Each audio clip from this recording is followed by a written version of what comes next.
Pues bueno, buenos días, ¿cómo están esta mañana?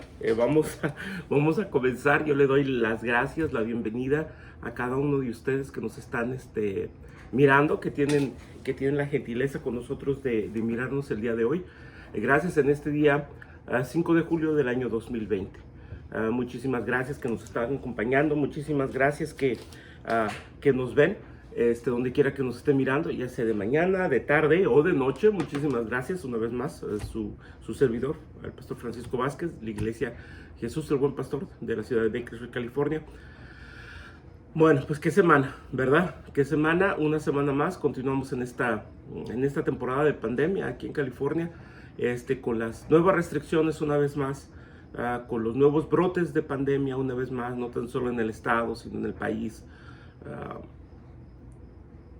¿Qué podemos hacer nosotros como cristianos? Continuar adelante, sirviendo al Señor con todo nuestro corazón, con toda nuestra alma, con todo nuestro ser, con toda nuestra fe, con todas nuestras fuerzas.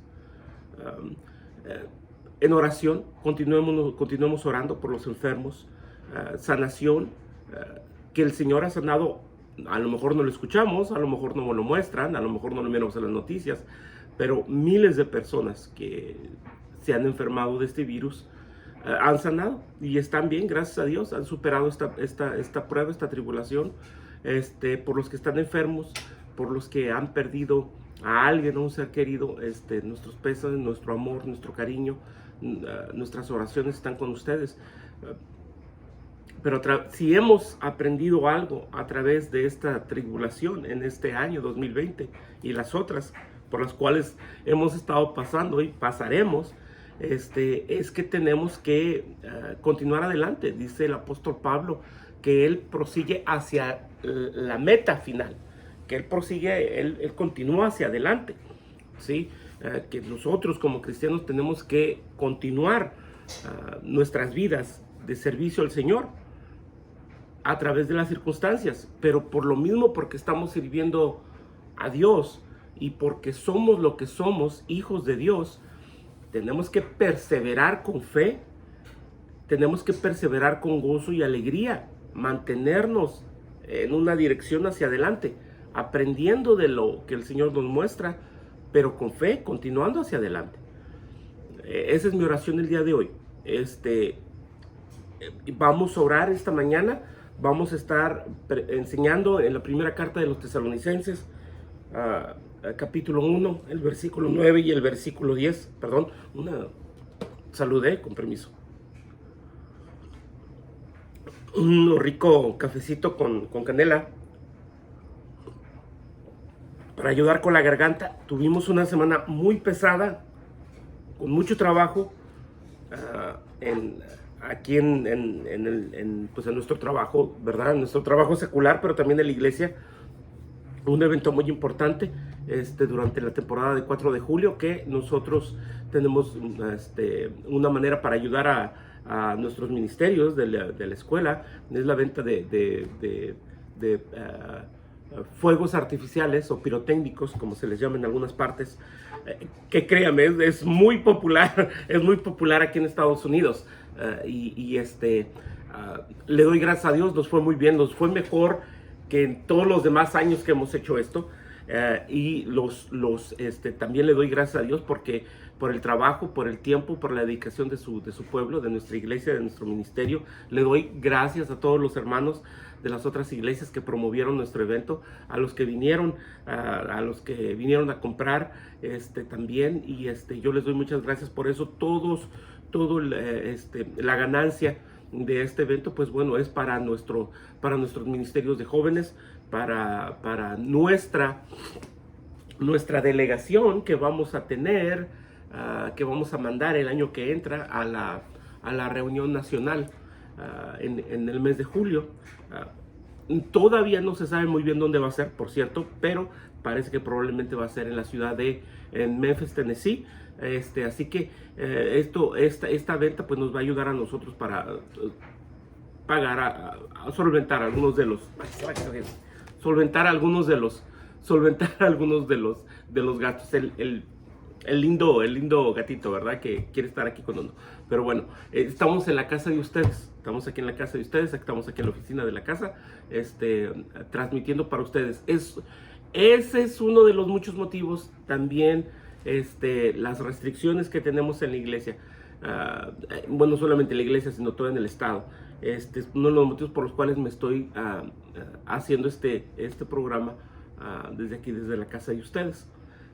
Les agradezco su comprensión y como los demás mensajes, pues espero que lo sigan usando, ¿ok? Pero vamos a empezar en oración. Empecemos en oración esta mañana. Así que acerquémonos al trono de gloria. Padre Celestial, yo te doy gracias por este tiempo que nos has dado, por la vida, por la salud. Padre Celestial, yo te doy gracias, mi Señor, por lo que has hecho con nosotros. Te ruego que nos mantengas en buena salud a nosotros, a nuestras familias, Padre Celestial, a nuestra congregación y donde quiera que nos estén viendo.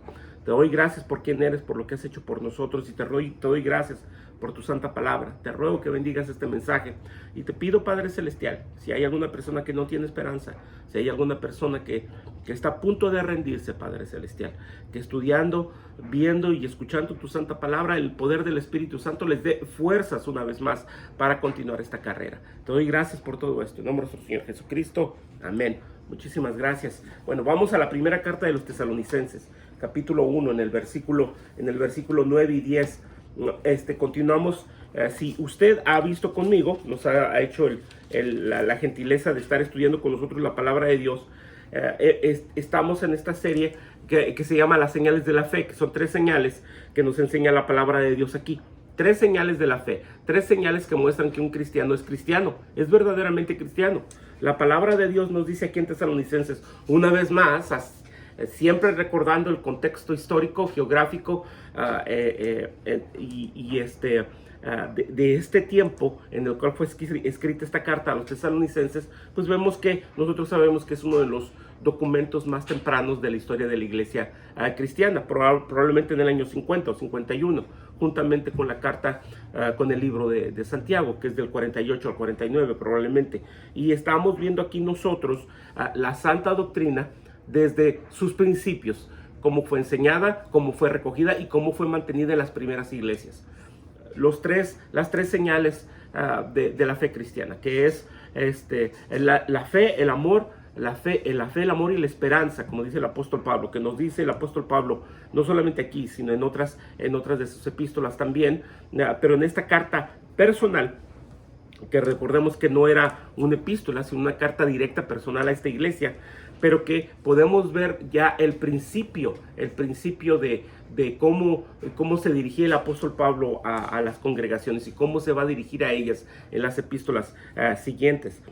Vemos estas señales, hemos visto estas señales, vimos la señal de la fe, que tiene que haber la fe en el cristiano, tiene que ver el amor en el cristiano, que se transforma en servicio, el servicio hacia los demás, y ahora la esperanza. ¿La esperanza en qué? ¿La esperanza en qué, mi hermano? Nosotros como cristianos se va a demostrar que somos cristianos porque tenemos fe, porque se demuestra nuestra fe a través de nuestras acciones, como lo vemos aquí con los tesalonicenses. Se va a demostrar que somos cristianos en el amor a los demás, en el que viene consecuencia de que servimos a Dios, de que ahora le servimos a Dios. Como dice el apóstol Pablo, nuestra fe en el único y verdadero y Dios viviente. Nuestro servicio a aquel único y verdadero Dios viviente. Y nuestra esperanza ¿en quién? En aquel único y Dios verdadero. En el contexto aquí, ¿en quién? En que nuestro Señor tiene un tiempo para el cual vamos a recibir nosotros. Nuestro Señor Jesucristo va a regresar, va a venir por nosotros, va a ser el tiempo en el cual nosotros lo vamos a recibir, nos va a recibir a nosotros, y llega a este momento muy interesante en el cual va a empezar a hablar el apóstol Pablo acerca de los últimos días. Es algo que vamos a hablar más a detalle adelante, ¿verdad? Cuando sigamos en este estudio. Pero aquí nos dice, por ejemplo, en el versículo 9, en el capítulo 1 dice, porque ellos mismos cuentan de nosotros la manera en que nos recibimos y cómo convertíos de los ídolos a Dios para servir al Dios vivo y verdadero. Entonces, esta era parte del último mensaje que vimos, el servicio a Dios. Y en el versículo 10 dice, y esperar de los cielos a su Hijo, al cual resucitó de los muertos, a Jesús, quien nos libra de la ira venidera. Este versículo, tan solo el versículo 10, está cargado de doctrina, está cargado de teología, está cargado de unas ideas, de unos conceptos muy profundos que vamos a tratar de desmenuzar poco a poco. Pero si vemos que las señales del cristianismo es la fe, el servicio, como dice la palabra de Dios aquí, el servir, cómo nos apartamos de nuestra vana manera de vivir, en el caso particular de los tesalonicenses, cómo se apartaron ellos se alejaron, abandonaron el paganismo para servir a Dios. Es la otra señal, la tercera señal de la fe, es el esperar de los cielos a su Hijo, al cual resucitó de los muertos, a Jesús, quien nos libra de la ira venidera. ¿Cómo va a ser este regreso? ¿Cómo va a ser el cumplimiento de esta esperanza? Qué bueno que tiene esa pregunta. Vamos para el libro de los Hechos, Hechos capítulo 1. Y una de las cosas fundamentales que yo estoy haciendo mucho énfasis, y yo pienso que se debe de hacer énfasis, es cómo se mantiene la doctrina pura, cómo se mantiene la doctrina santa desde el principio, desde cuando empieza el primer sermón, la primera predicación en el libro de los Hechos, capítulo 2. Y vamos para allá, el libro de los Hechos, capítulo 1, porque quiero hablar de este aspecto. Cómo se mantiene la misma doctrina enseñada de los apóstoles, que los apóstoles enseñaron desde Jerusalén, cómo es la misma doctrina que los misioneros, que Pablo, que Silvano, que Timoteo llevan a las iglesias en el primero, en el segundo viaje misionero de Pablo. Los demás apóstoles, es la misma doctrina, no cambia, es la misma santa doctrina que nosotros tenemos que seguir manteniendo, enseñando y guardando y cuidando. Es tan importante, sobre todo en estos tiempos, el cuidar la santa doctrina, el enseñar la santa doctrina. En el capítulo 1 del libro de los Hechos, todos sabemos este pasaje, lo hemos predicado muchas veces y es siempre bueno recordarlo. Es en el momento en el cual nuestro Señor Jesucristo, después de haber resucitado, después de haber pasado 40 días con sus seguidores, es el momento de la ascensión. Y estamos en Hechos capítulo 1 y en el versículo, y vamos a empezar a leer, vamos a empezar en el versículo 9 para entender un poco más este contexto. Habiendo dicho estas cosas, viéndolo ellos, fue alzado y le recibió una nube que le ocultó de sus ojos. ¿De quién estamos hablando? De Jesucristo, después de haber hablado las últimas palabras en persona, en vivo, en directo, allí con sus seguidores, ¿ok? Nos dice básicamente la palabra de Dios que fue alzado y le recibió una nube que le ocultó de sus ojos.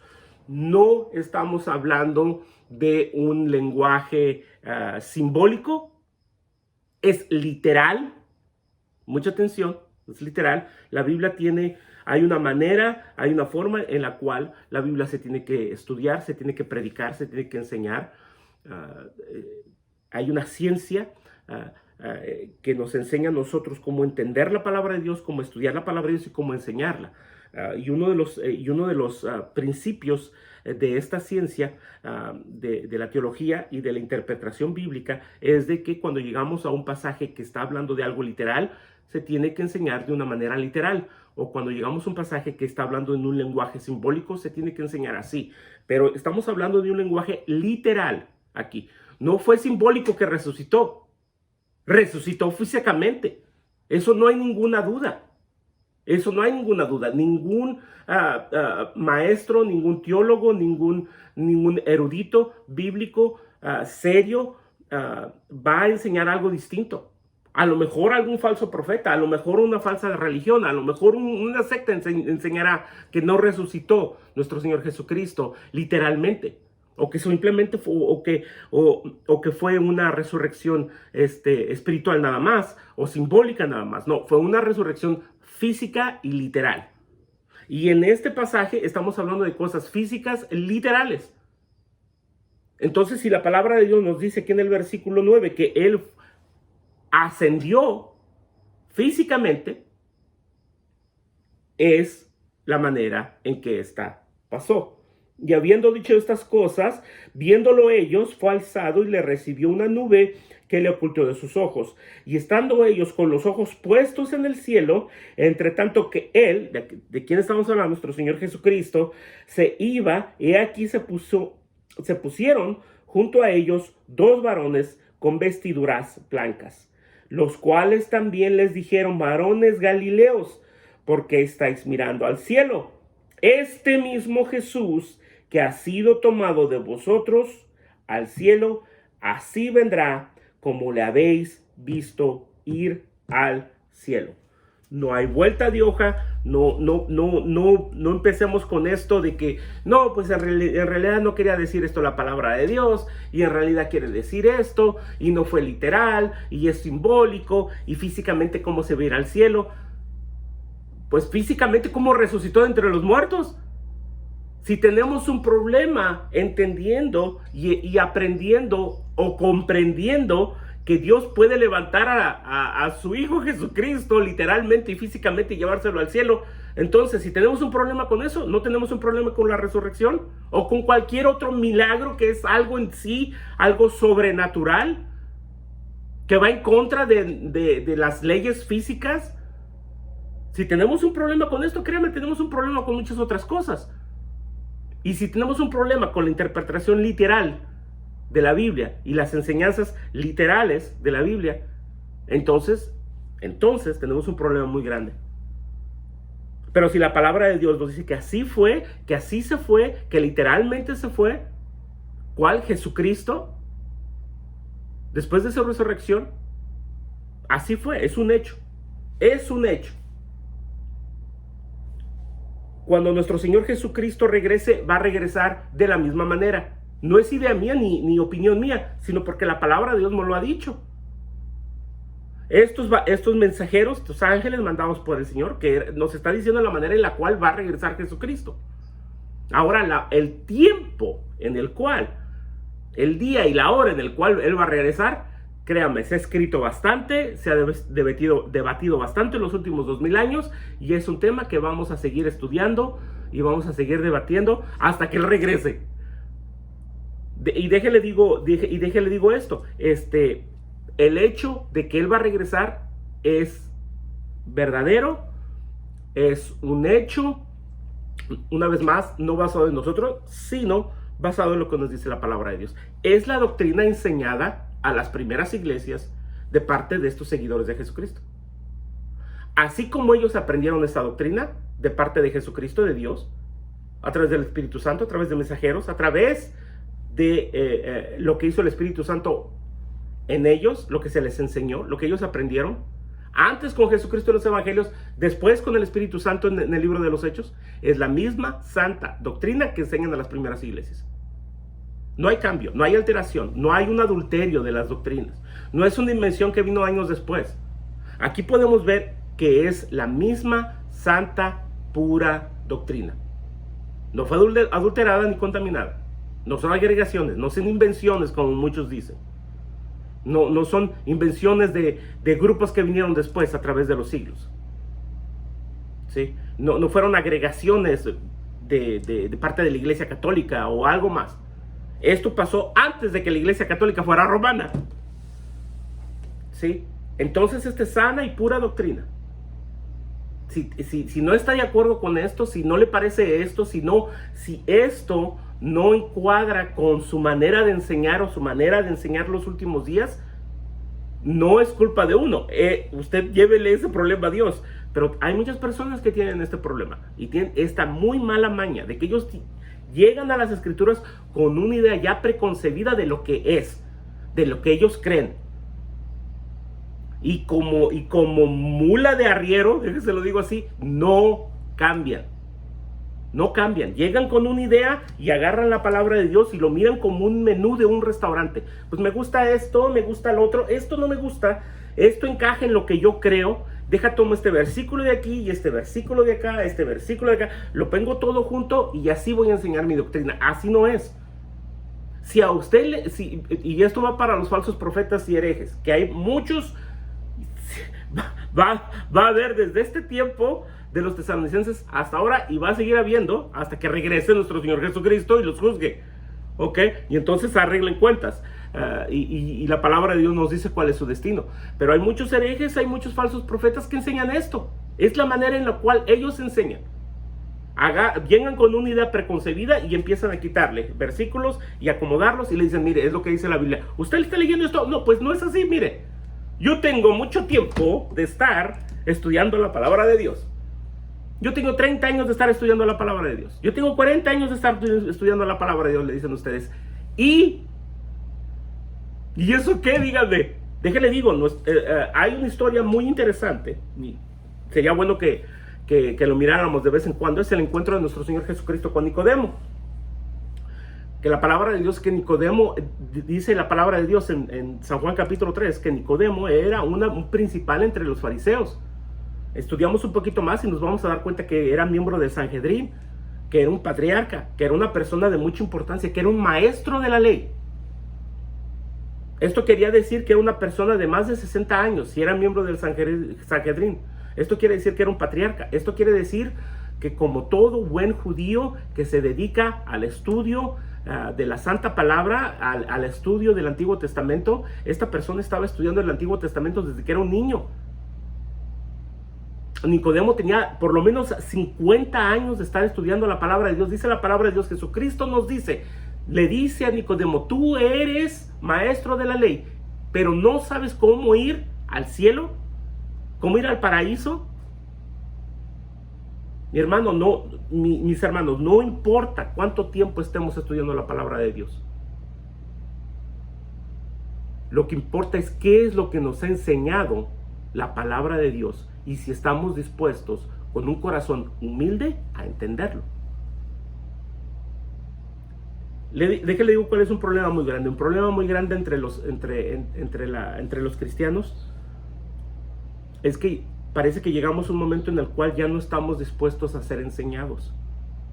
No tenemos la suficiente humildad para reconocer que a lo mejor nos equivocamos y que lo que hemos enseñado,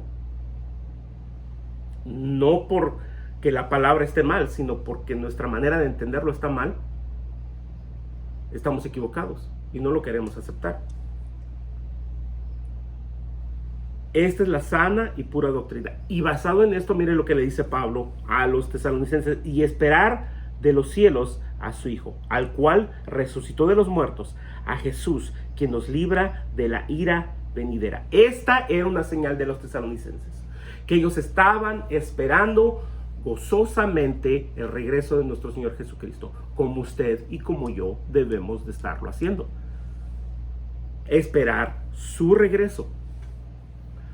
Mire, vamos a llegar en el momento aquí en el libro de los tesalonicenses, en los cuales vamos a estar mirando los diferentes puntos de vista y las diferentes teorías acerca de su regreso. Pero hay un hecho, no importa en cuál lugar se encuentra usted. Usted va a estar en el lugar correcto, en la doctrina correcta, si usted sigue manteniendo esta esperanza y si usted cree que Jesucristo va a volver una segunda vez. El regreso de nuestro Señor Jesucristo es una base fundamental de la santa doctrina cristiana. No importa exactamente en dónde se encuentre usted escatológicamente acerca de este hecho. Si va a ser antes o después de la tribulación, si va a ser esto, si va a ser lo otro. El hecho es de que Él va a regresar. Y si usted tiene esa fe y si usted cree en eso con todo su corazón, como lo hacían los tesalonicenses, esa señal de su fe va a existir en usted y se va a demostrar en los hechos. En los hechos. Y cómo nosotros creemos estas cosas y cómo estas señales que existen en nosotros, cómo marcan nuestra manera de vivir, cómo nos guían a nosotros a vivir. Le doy un... Este lenguaje es el que usa el apóstol Pablo cuando le escribe a Tito, un joven pastor también. Escuchamos muchos de Timoteo, un joven pastor en la iglesia de Éfeso. El apóstol Pablo le dice su hijo en la fe, pero hay otro también, Tito, un pastor en la isla de Creta. Y vamos para el libro de Tito. Y es muy interesante ver que es la carta de Tito, que es una de las cartas pastorales, en la cual Pablo enseña, le da instrucciones a Tito cómo, qué debe de haber en una buena iglesia, en una buena iglesia cristiana, cómo se debe de llevar una iglesia cristiana, cómo se debe de comportar la gente en la iglesia cristiana y qué se debe de enseñar en una iglesia cristiana. Es muy interesante ver que, por ejemplo, el libro de Tito fue escrito de 15 a 20 años después de Tesalonicenses. Es una carta ya muy subsecuente, una carta muchos años después, por lo menos de 15 a 20 años después de la carta a los tesalonicenses, y vemos nosotros el lenguaje, qué lenguaje usa y qué mismas enseñanzas. Es la misma fe, es la misma doctrina que se enseña, no ha sido alterada, ¿sí? Y eso nos habla a nosotros de que de la misma manera que creyeron los tesalonicenses, de la misma manera que se le instruye a Tito cómo enseñar en la congregación en la isla de Creta, es la misma manera en que se tiene que seguir enseñando hoy en día. Porque aunque a muchos les guste o no les guste, Jesucristo todavía no ha regresado. Yo sé que no les va a caer muy bien a los testigos de Jehová o a los mormones o a otros falsos profetas, pero nuestro Señor Jesucristo literalmente, físicamente, así como se fue en el libro de los Hechos, así va a regresar. Y todo el mundo, no solamente Israel, sino todo el mundo lo va a ver. Todo el mundo. Esa es esperanza, ese gozo, esa esperanza que nosotros tenemos. Tito capítulo 2. Y voy a empezar a leer. Voy a empezar a leer en el versículo 9. Tito capítulo 2 en el versículo 9. Acordemos una vez más, el propósito de esta carta está instruyendo el apóstol Pablo a este joven pastor Tito a cómo enseñar, a cómo guiar, a qué debe de haber en una buena iglesia cristiana. Fundamental, como debe de ser la suya y la mía, amigo pastor. ¿Ok? Exhorta a los siervos a que se sujeten a sus amos, que agraden en todo, que no sean respondones, no defraudando, sino mostrándose fieles en todo, para que en todo adornen la doctrina de Dios nuestro Salvador. Está hablando de un comportamiento que debe de haber en la iglesia. ¿Cómo nos debemos de comportar?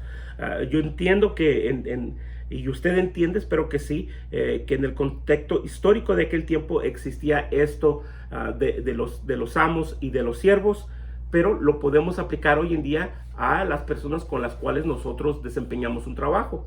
Cómo nos debemos de comportar con nuestros empleadores y en sí cómo nos debemos de comportar con cualquier otra persona que está en autoridad sobre nosotros o que nosotros estamos prestando algún servicio o estamos bajo la autoridad de ellos.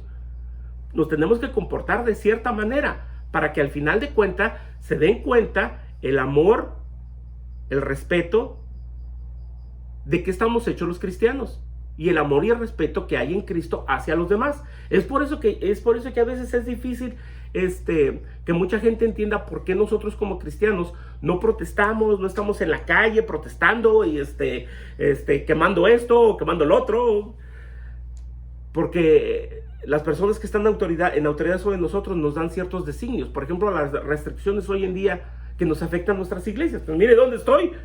Yo quisiera estar en mi iglesia con todos ustedes alrededor mío enseñando.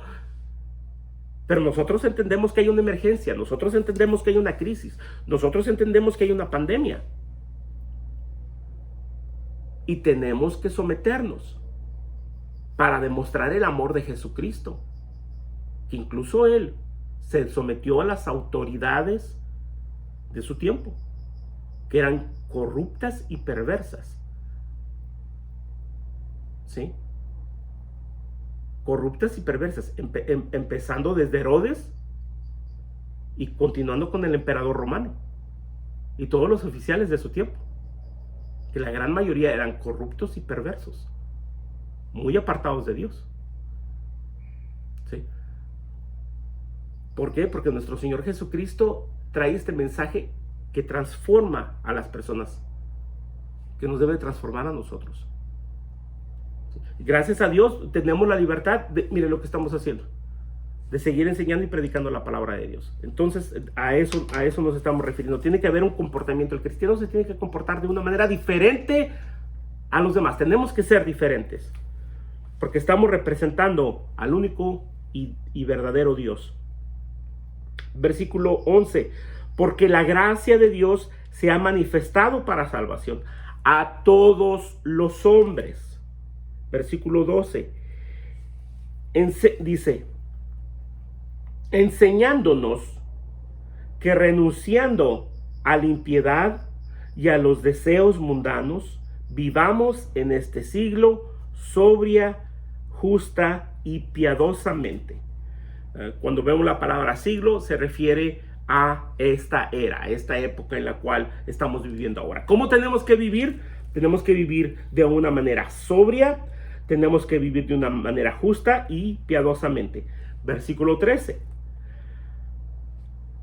Aguardando la esperanza bienaventurada y la manifestación gloriosa de nuestro gran Dios y Salvador Jesucristo, quien se dio a sí mismo por nosotros para redimirnos de toda inequidad y purificar para Él un pueblo propio, celoso de buenas obras.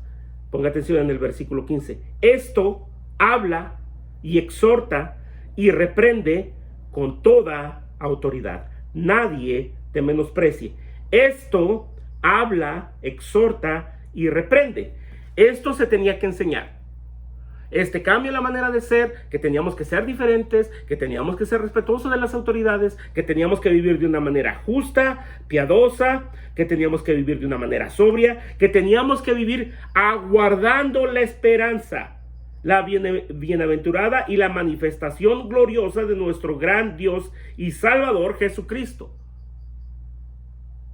Si esto está en su iglesia, si esto está en su corazón, si esta es su manera de pensar, si está esta esperanza, si usted está esperando el regreso de Jesucristo y esto afecta su comportamiento, cómo se comporta usted en su casa, en su iglesia y afuera con los demás, y lo lleva a usted a que viva de una manera piadosa, sobria y justamente, esta es la señal de que usted es cristiano. Si no, no lo es. De la misma manera que si está la fe y el amor, el servicio manifestado hacia Dios, sirviendo a los demás con amor, y la esperanza en el regreso de Jesucristo. Sí, estos tres aspectos. Si están en usted, usted es un cristiano.